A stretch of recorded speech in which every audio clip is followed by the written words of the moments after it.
Jason Ware joins us now to talk about the inflation data, what it means for the Fed and the economy. He's Chief Investment Officer with Albion Financial Group. Good to see you again. Welcome back.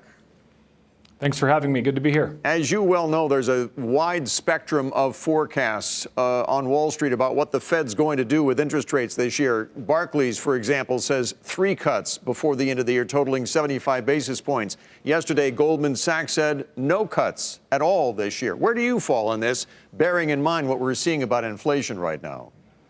Right. So I think a lot of those targets and predictions are more reactionary to what the federal funds future market is now saying, which is there's an expectation among market participants that the Fed is going to cut maybe twice this year. Our view is that while it's certainly possible that they could cut once or twice this year, that the likelihood of that happening is probably fairly low. I think odds on is that they continue to remain patient with the economic data. I don't think there's any push for them to cut rates, given the fact that inflation, while certainly slowing to some degree, still continues to bounce around within a range that we've seen for the better part of this economic expansion, 1.5% to 2% core. So it's certainly possible. And I think if they were to make any moves, it's probably a cut more than a hike. But we'll see what happens over the next 6-7 months. Do you see, as you mentioned, inflation is kind of all over the board, depending on which commodity or which measure you choose to look at. But do you see inflation ticking up in your work? So the Fed prefers to look at core PCE. We think that's probably the right measure to try to evaluate where inflation is. There's not much that we're seeing out there that suggests that we have any kind of hot inflation.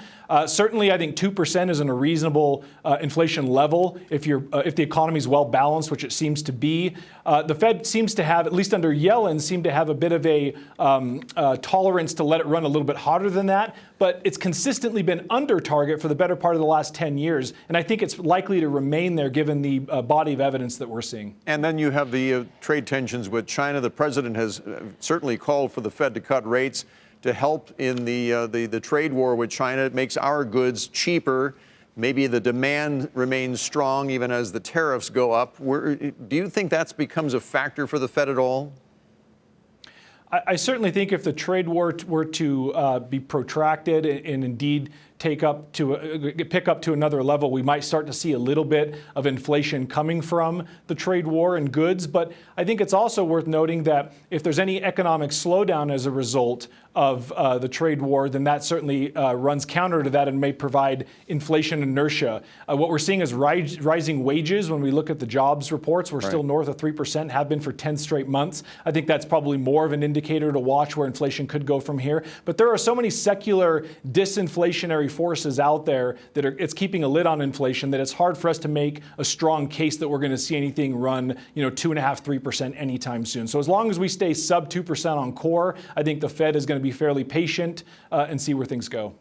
Jason Ware with Albion Financial Group. Again, thanks for joining us tonight. Thank you.